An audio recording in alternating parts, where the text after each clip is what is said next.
Welcome back, everyone. Our team coverage continuing now on the deadly weekend in Hartford. A 3-year-old and a 16-year-old both shot and killed in the capital city. Joining me this morning to talk about the tragedy and where the city goes from here, Pastor A.J. Johnson with the Urban Hope Refuge Church in Hartford. Pastor, appreciate your time.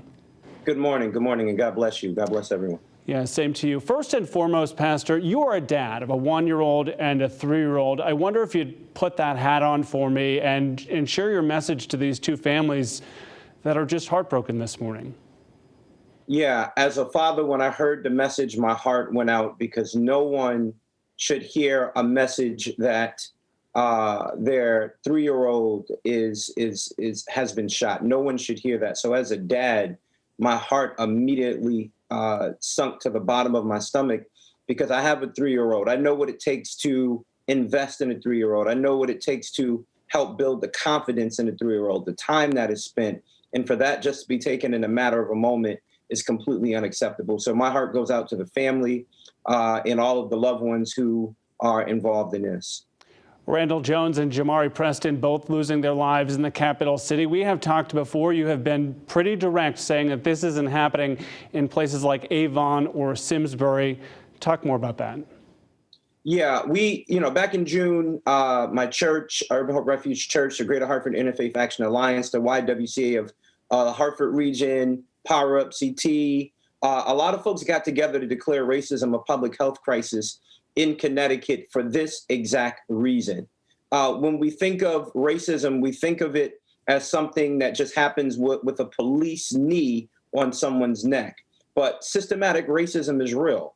And when we think of these instances, we have to understand that racism goes beyond police brutality, but it's structural systems that produce young people to go out in their own communities and violate each other. Again, people aren't violating each other at this magnitude in our suburban towns, but in Bridgeport, Hartford, New Haven, and Waterbury, this seems to be a consistent theme. We have to look at the root cause of racism. There's a story about a baby coming downriver and a man fishing. And as the man is fishing, he sees a baby, he jumps in, saves the baby, calls his friend to provide clothes for the baby. He goes back fishing. Another 10 babies come down the river. He saves them all, and then brings them back to shore to provide care for them. But then somebody came to the riverbank and asked a very specific question: who are putting these babies in the river?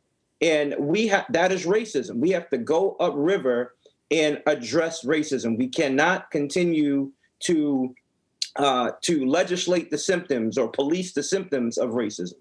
Pastor, you have put out a very specific call for action as we head into summer. Curious what that looks like and if you have confidence in the police chief and the mayor to execute here. Yeah, so I think that there's confidence that needs to be instilled. People don't feel safe right now. Families don't feel safe. When you say that there's a shooting at 2 o'clock on a Saturday afternoon, that does not instill confidence. But you also have to understand is that when it comes to gun violence, you never know when it's going to happen and how it's going to happen.